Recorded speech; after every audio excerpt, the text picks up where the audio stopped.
Are you able to see my screen? No, ma'am.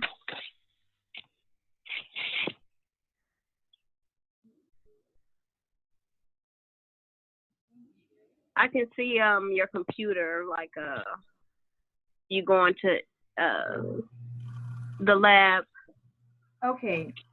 So let me see if I can bring the document, the lab document, to that site.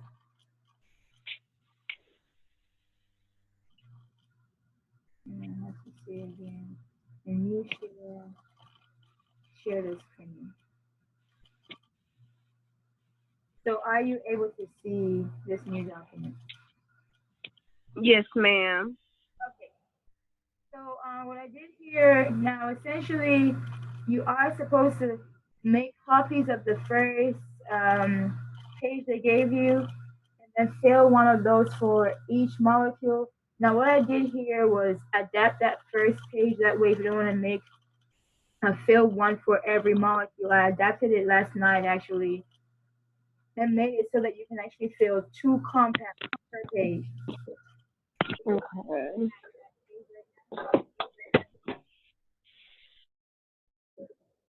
It says data table one, and it says two compounds from group one.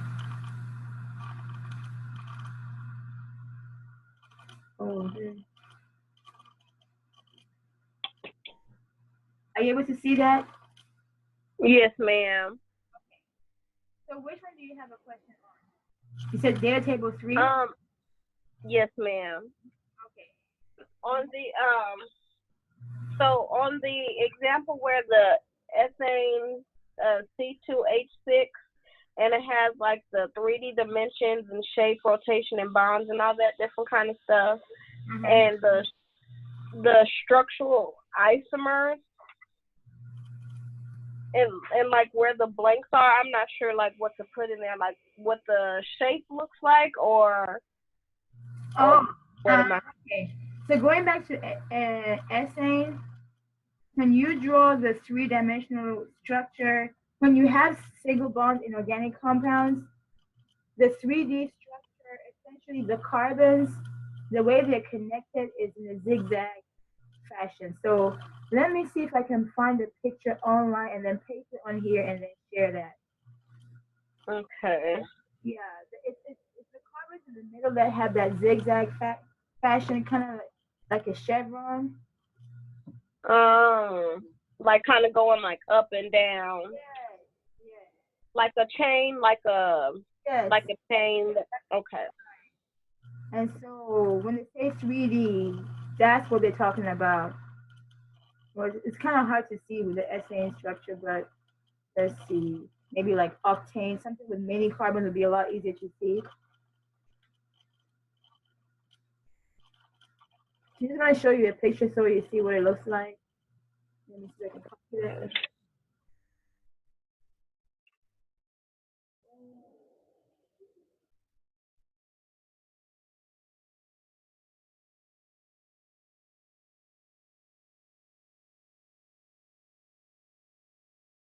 Okay, now the picture I'm going to be sharing, so I'm sharing this again now, the updated screen, so hopefully you can see this.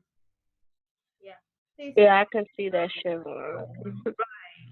So it's that zigzag look. So when they're asking you for the three-dimensional structure, you're drawing it like that. So since you only have two carbons in the first one, you would draw one of the central carbon one higher, the other one lower, and then fill in the hydrogens around it.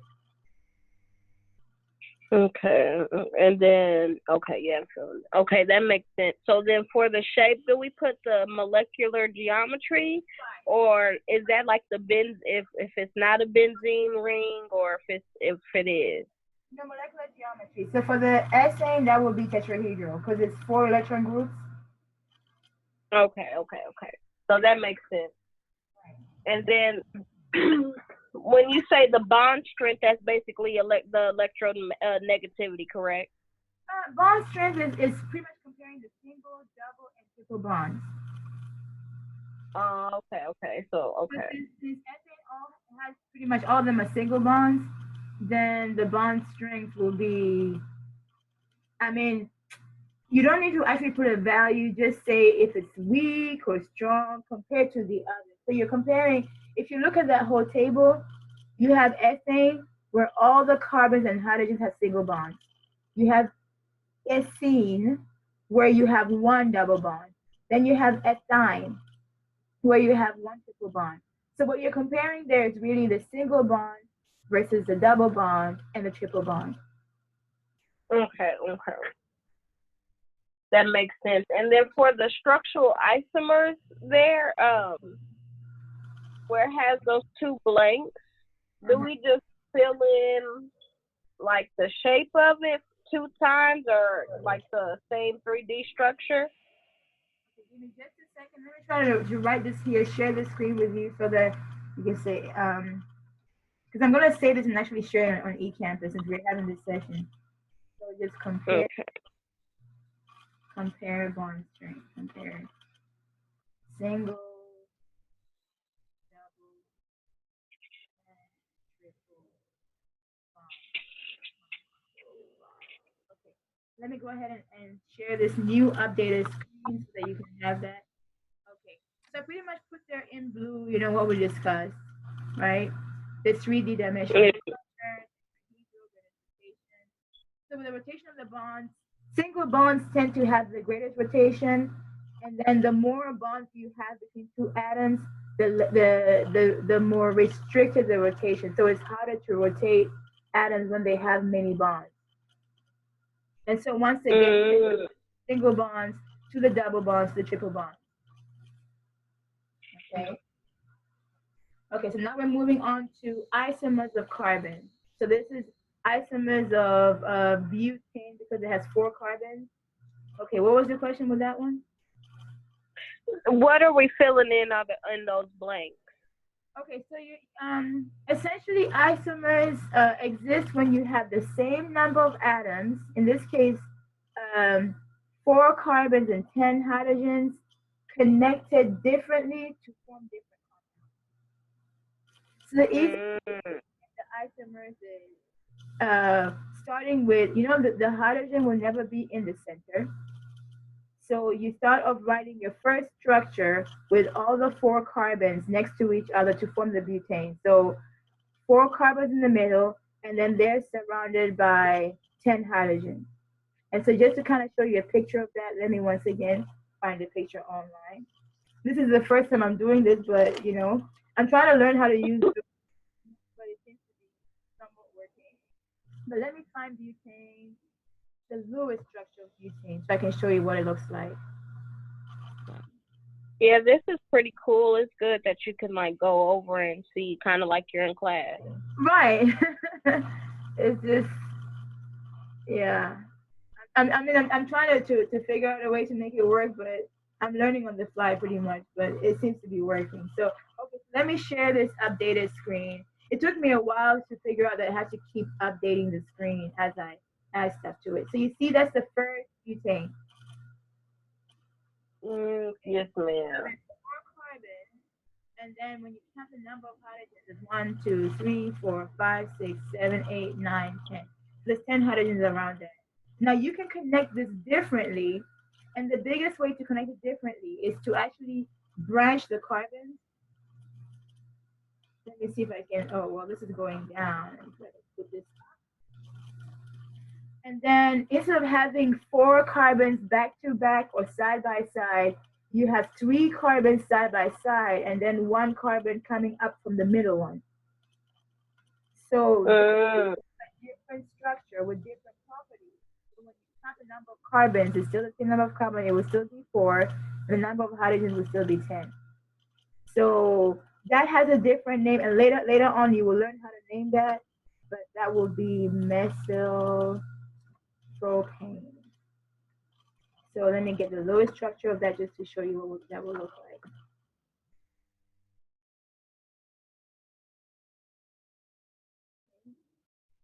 Let me see if I can find the lowest structure. It's a little harder to find this one here. Oh, there it is. Okay. Actually, it's a little hard to find this one. Let me see it there. Okay, so the picture I'm finding right now is actually showing you two different forms. One is the condensed form.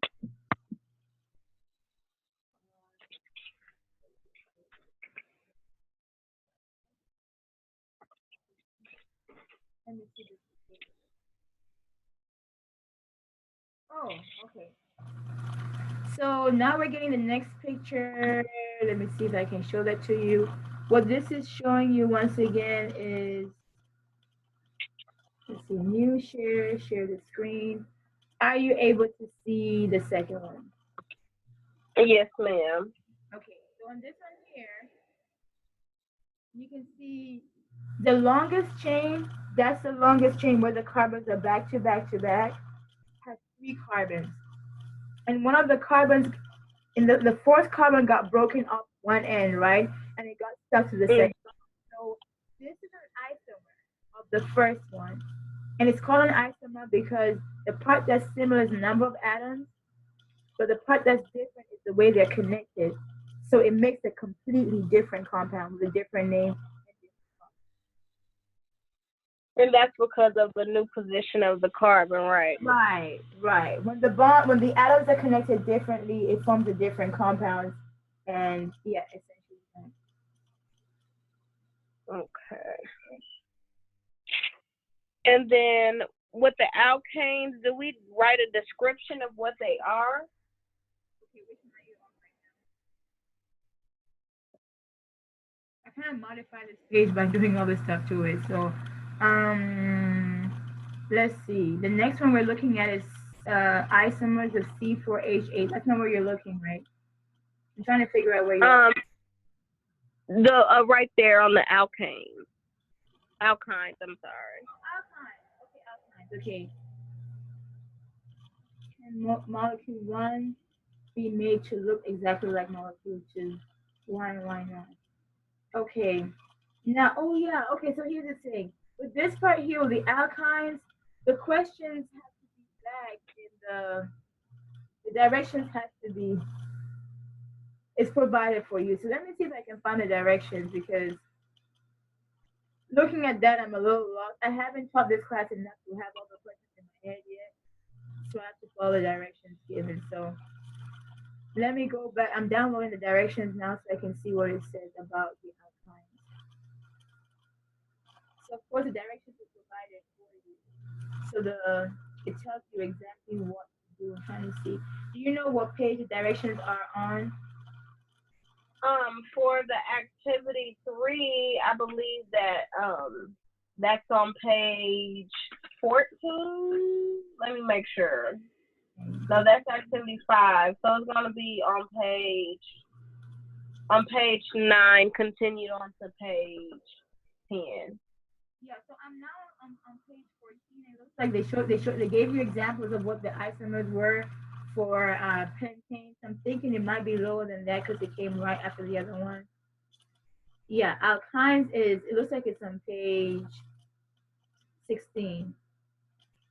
Okay, so let's see what now here they're giving you background information, right? So I mean you can read through to get the information and it tells you a lot of stuff. Okay, so the activity for number 5 is actually, let's see, at page number 18. So let me see if I can go back to the question. Yeah. So we are looking at, we're still working on data table 3, right? Yes, ma'am. This is alkynes. So they asked you for straight chain hydrocarbons, now alkynes. So they give you, we did all that. This is number 5 alkynes. In the space provided on the data sheet, draw the structural models of all the isomers of the alkyne C4H6. Remember that alkynes contain at least one triple bond. So you're pretty much doing that. So you're going to draw an alkyne, like all the possible alkynes that have 4 carbons. and 6 hydrogens. And then you have to include 1 triple bond to make it an alkyne. Remember, each carbon is surrounded by 4 bonds. Each hydrogen has to be surrounded by 1 bond. Okay? Okay. So it has 4 carbons. And I'm going to put in parentheses here to tell you alkynes with 4 carbons. So C4, and it said what? H6? Yes, ma'am. C4H6. So usually you will learn how to name this later on. This is for right now. This assignment is just learning. It's causing you to be aware that carbon normally has 4 bonds, even if they're arranged differently, and then hydrogen has 1 bond, and the different geometries. But later on, you will learn that when organic compounds have 4 carbons in them, the most common prefix used there is U. And then later on, you will learn that if you have an alkyne, alkynes, the names of alkynes end with Y-N-E-S. So I am going to find an alkyne that has 4 carbons. So I'll look for butane. Just so you can see what it looks like, and then we'll go from there. Butane. And butane is going to be an alkyne that has 4 carbons. And I see I found the Lewis structure. Let me go ahead and copy it here so you can see. And then I will share this page. Forward paste, paste, paste. Okay, this one allows me to paste. Let me see.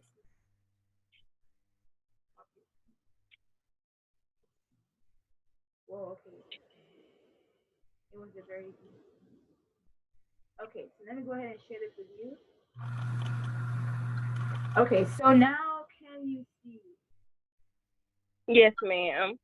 Okay, so now we have an alkyne that has 4 carbons. You can count 1, 2, 3, 4, and then we have now you fill in the missing bonds. When you draw your carbons, the central carbons first, you draw 1, 2, 3, 4. Make sure you have 1 triple bond between the carbons, so you have the triple bonds there. Fill in the remaining number of bonds. Usually add single bonds until each carbon is surrounded by 4 bonds. So for the first carbon, it already has 3 bonds, it's missing 1. The second carbon already has 3 bonds, it's missing 1. So you will fill in that 1.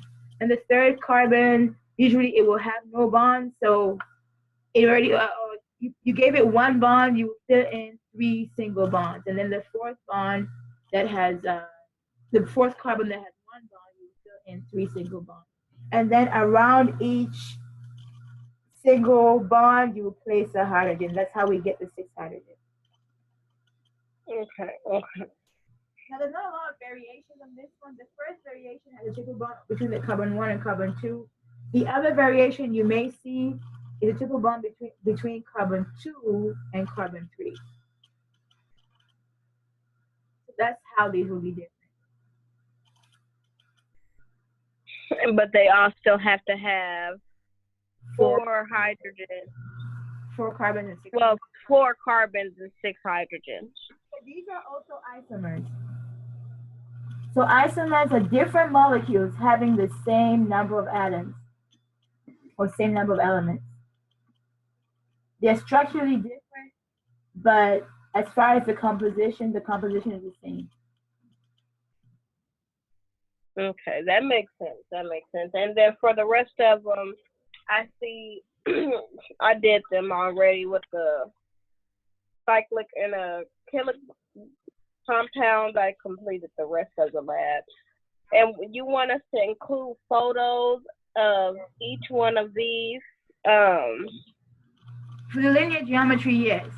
So if you have I guess if you have your kit already, you're using the balloons provided in your kit. So you would have 2 balloons for linear, 3 balloons for trigonal planar, and then 4 balloons for tetrahedral, 5 for trigonal bipyramidal, and then 6 balloons for octahedral.